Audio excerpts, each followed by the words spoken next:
Thanks again, Shepard. Taking the time to help me with my sister. I couldn't have reached Oriana in time without your help.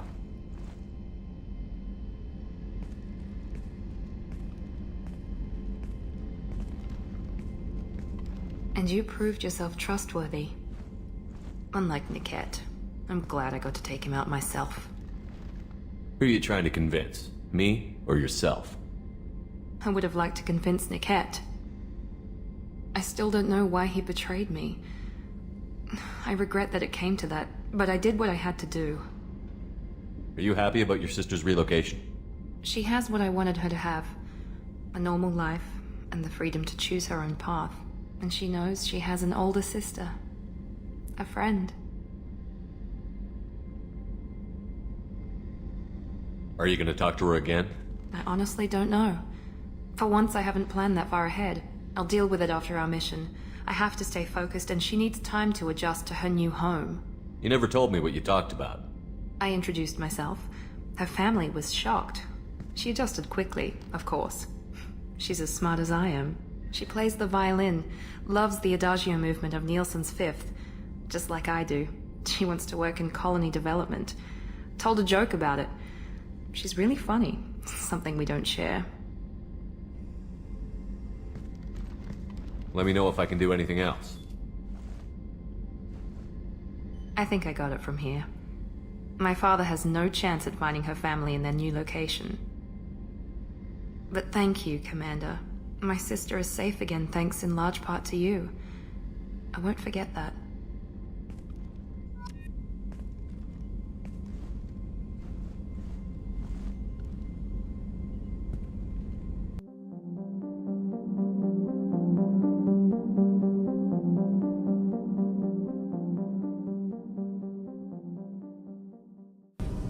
Shepard, what can I do for you? Have you got time to talk? Sure. Let me just... Come on, you little boshtet! Oh, sorry. I've got a small fever and I'm taking it out on the poor drive core. Don't worry, it's nothing serious. Got sloppy while doing some suit repair. I never understood how you get sick from non-Quarian germs. We don't, really. Turian germs are the only ones with any chance of affecting us, since we share amino acid chirality with them. What we experience is actually an acute allergic reaction.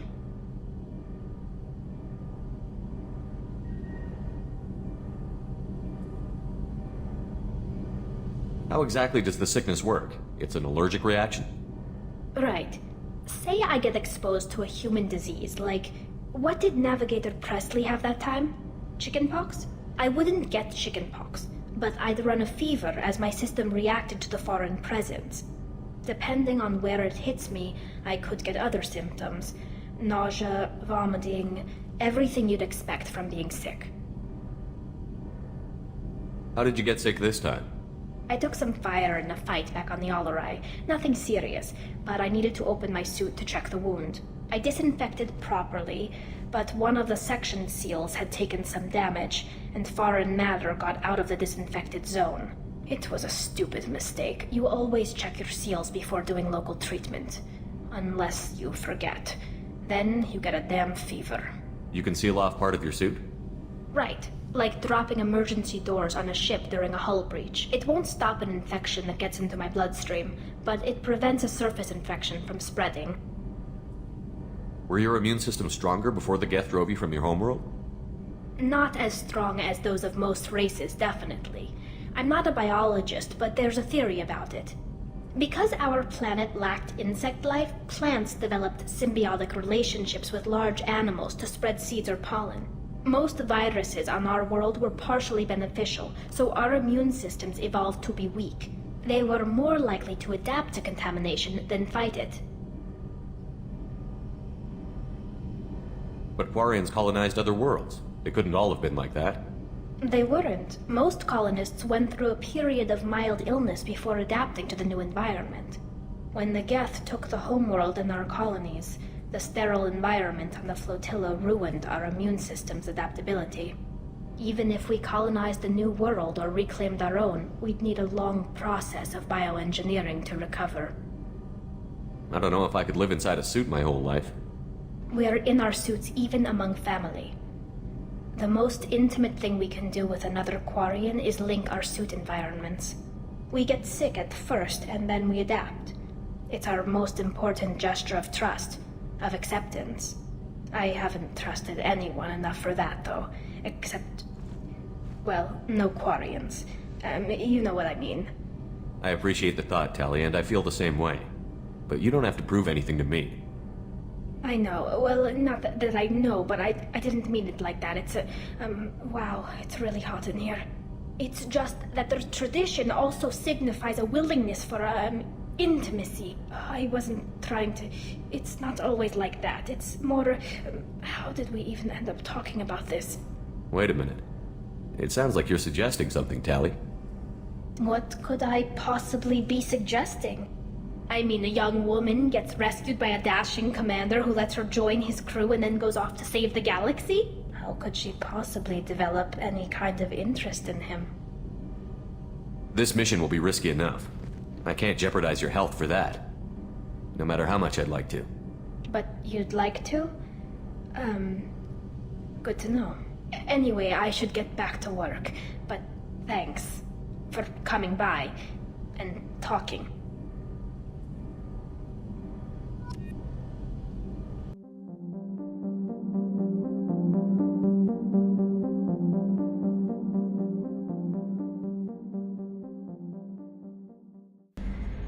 So, Commander, you figure Miranda would ever lighten up a bit and... I can't even finish saying it.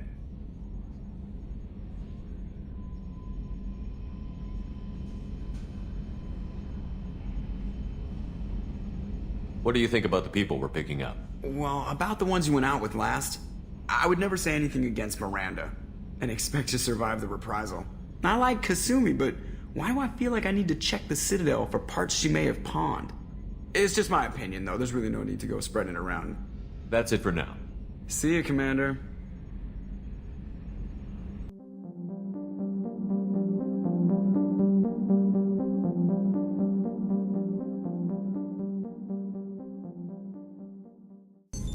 What's this area of the ship? This is the FTL communications room. In addition to interfacing with the FTL comm network, Normandy is fitted with a quantum entanglement communicator linked to the Elusive Man's office. This allows lag-free communication even when you operate off the comm grid. I've never heard of a quantum entanglement communicator. How does it work? Essentially, two subatomic particles are created in an entangled state.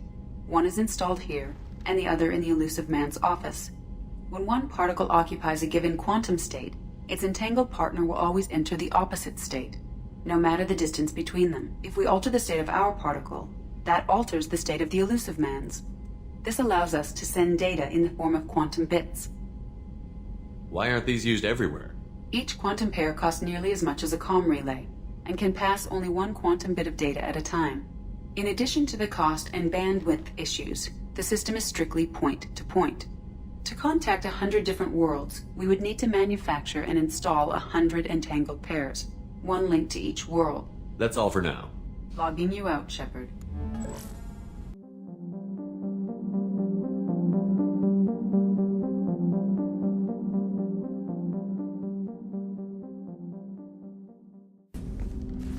Commander, can I help you with something? I'm more interested in just talking for a bit. I'm good, Shepard. Ready for anything. We live, we'll get loud, and spill some drinks on the Citadel. How are we doing, Jacob? What's your sense of the mission? Felt good to take that collector ship, but we need to find a way to take it to them. That's a big step. May as well be out in airlock. Anything else, Commander? What do you think of the state of the crew? Yeah, unless all distractions are removed, loyalty to the mission will suffer. Run this team through hell, and all we're getting is burned. Anything else, Commander? We'll talk later. Commander,